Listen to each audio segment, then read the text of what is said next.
পরশুদিন আপনারা দেখেছেন যে কেন্দ্রীয় শহীদ মিনারে আমার উপরে একদল সন্ত্রাসী ছাত্রলীগের কায়দায় যে আক্রমণটি চালিয়েছে, সেখানে আমাকে তারা আমন্ত্রিত অতিথি রেখেছিল। আমি সেখানে বক্তব্য দেওয়ার জন্য যাই। তো বক্তব্য দিয়ে আমি যখন বের হব, আমি শহীদ মিনারের সেই সিঁড়িগুলো দিয়ে নিচে নামতেছি।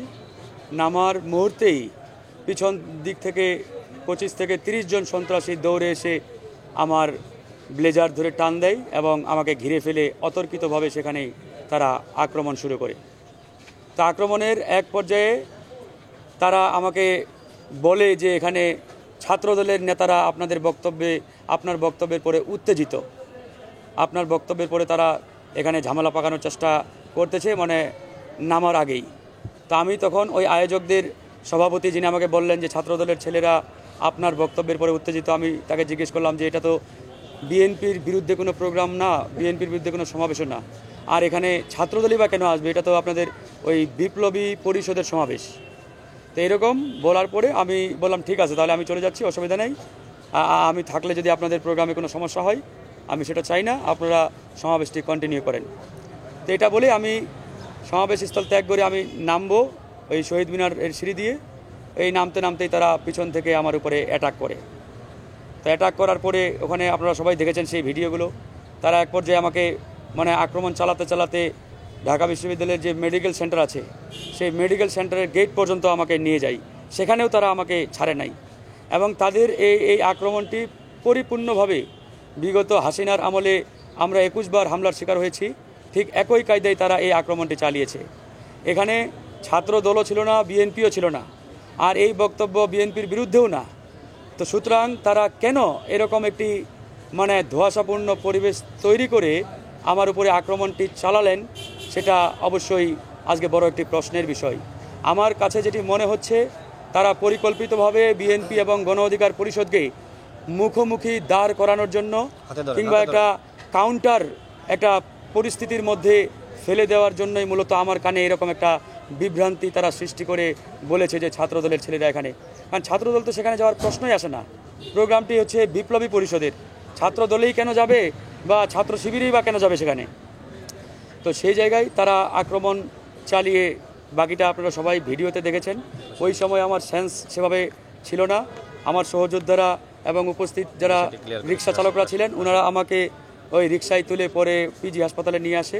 তো ওই সময় দু একজন সাংবাদিক আমাকে জিজ্ঞেস করে কারা আক্রমণ চালিয়েছে।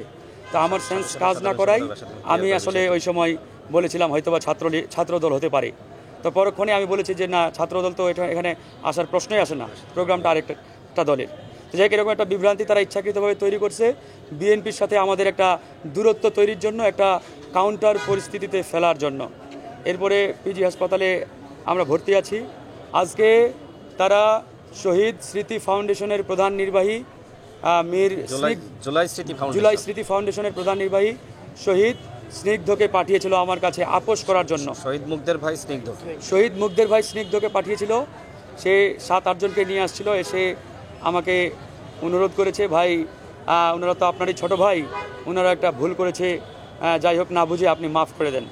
তো আমি তাকে স্পষ্ট করে বললাম তারা যেটা করেছে এটা ভুল না, ভুল হলে আমি 100 বার মাফ করতে রাজি আছি, কিন্তু অপরাধের কোনো মাফ নেই, অপরাধের কোনো ক্ষমা হতে পারে না। তারা যেটি করেছে এটি পরিষ্কারভাবে অপরাধ, এবং এই অপরাধ তারা একটা জায়গায় নয়, শহীদ মিনার থেকে শুরু করে তারা একবারে ওই ঢাকা আমাদের মেডিকেল সেন্টারের সামনে পর্যন্ত আমাকে তারা আক্রমণ করতে করতে নিয়ে আসে দৌড়ায়। তো এটা তো কোনোভাবেই ভুল না, এটা অপরাধ।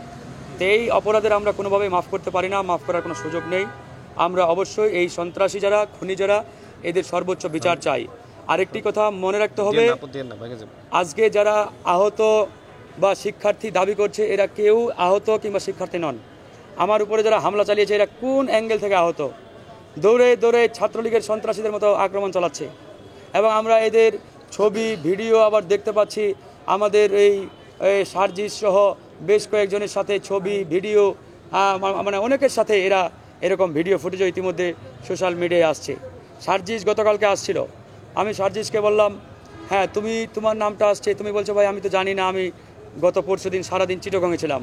তো ভালো, তুমি ডিএমপির কমিশনারকে ফোন দিয়ে বলো এই হামলাকারীরা তো চিহ্নিত, ভিডিও ফুটেজ ছবি সব মিডিয়ায় আসছে, ওদের গ্রেপ্তার করে রিমান্ডে নিয়ে জিজ্ঞাসাবাদ করতে যে এদের পিছনে কারা আছে, কাদের ইন্ধনে, কাদের প্রেসক্রিপশন এরা বাস্তবায়ন করছে, তো এটা এদের গ্রেপ্তার করে জিজ্ঞাসাবাদ করলেই তো হয়, কিন্তু তারা সেটি করে নাই।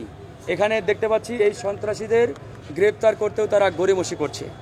তো এই জায়গায় আমাদের পরিষ্কার কথা, গণ অধিকার পরিষদ বানের জলে ভেসে আসা কোনো রাজনৈতিক দল নয়। হাসিনার আমলে জেল জুলুম রিমান্ড সহ্য করে আমরা আজকের এই দল দাঁড় করিয়েছি। এই মুহূর্তে বাংলাদেশের অন্যতম তারুণ্যের শক্তিশালী একটি রাজনৈতিক দল গণ অধিকার পরিষদ। এই গণ অধিকার পরিষদের দিকে কেউ চোখ রাঙিয়ে কথা বলবে আর আমরা চুপ থাকবো, এরকম রক্ত আমাদের শরীরে নেই। আমাদের চোখে কেউ চোখ রাঙিয়ে কথা বললে আমরা সেই চোখ উপড়ে ফেলার শক্তি রাখি ইনশাআল্লাহ। তাই আমাদের স্পষ্ট বক্তব্য, গণ অধিকার পরিষদকে নিয়ে যদি তোমরা এই ধরনের চেষ্টা করো, তারা তো কাপুরুষের মতো পিছন থেকে হামলা করেছে, সামনে দিয়ে আসলে তো আমাদের 5টা ছেলে থাকলে ওদের 50 জনকে ওখানেই শায়েস্তা করার জন্য যথেষ্ট ছিল, কিন্তু তারা কাপুরুষের মতো পিছন থেকে অ্যাটাক করছে। তো যাই হোক, এগুলোতে আমরা দমে যাওয়ার পাত্র নই। আমাদের একটাই কথা, যারা সন্ত্রাসী এদের কোনো পরিচয় নেই, এরা শিক্ষার্থীও না, আহতও না, এরা স্রেফ সন্ত্রাসী, এদেরকে সর্বোচ্চ শাস্তির আওতায় নিয়ে আসতে হবে। ধন্যবাদ। আচ্ছা।